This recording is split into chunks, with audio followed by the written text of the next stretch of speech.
I was on a plane somewhere flying home. I think it was from Scandinavia, and I was stuck in a middle seat and kind of bored out of my mind, given how much I travel. I'd seen all of the movies several times. I was tired of the books and reading materials I brought.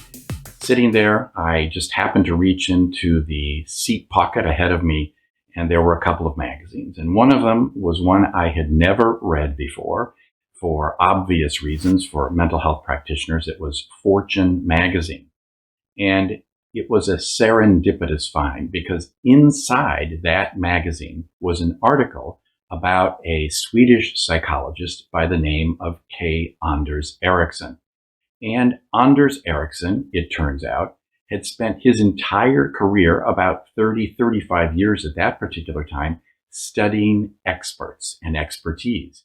He was particularly interested in why some experts rose to the top, while most who had spent their entire careers in the same profession continued to return average results. And Anders Ericsson had an answer.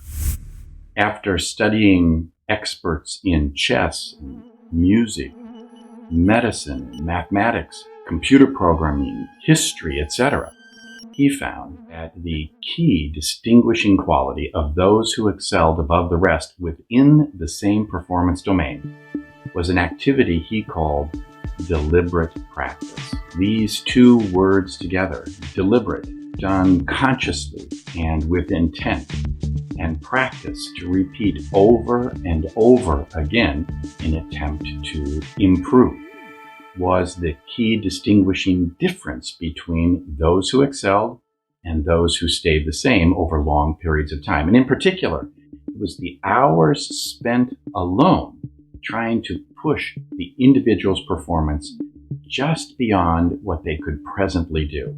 For me, seated on the plane, it was eye-opening. I thought about the work our team had done. I thought about the work that the field had done for the last 50 years. We'd spent our entire time focused on what took place inside the therapy room, during the treatment hour, studying what the therapist said, studying the qualities of the clients and the interaction back and forth, with the assumption that if we simply copied those patterns of top-performing therapists, we would all be able to achieve superior results. Of course, that simply hadn't panned out over time. We had protocols and treatment models galore, but our outcomes remained flat. If we really wanted to understand what top-performing therapists did differently than the rest of us, we had to get outside the box of the therapy room. At what those therapists did before they went into the room and after they went into the room. We had to identify, what did those top performing therapists spend their time working on outside the therapy room? And believe it or not, when our team reached out to Anders Ericsson, it was the first time in history that anyone in the field of psychotherapy had asked him for his opinion on the subject. He helped my colleague Daryl Chow and I develop a protocol for a study where we could, for the first time, examine what top-performing therapists did as compared to average therapists before and after they met their clients. And here's what we found. We found that top-performing therapists spent 2.5 times more time in deliberate practice activities before and after their sessions with clients than average therapists. When we looked at the amount of time that therapists spent in deliberate practice by their outcomes, we actually found that top-performing therapists spent 14 times more time in deliberate practice activities than their least effective counterparts. Think about that.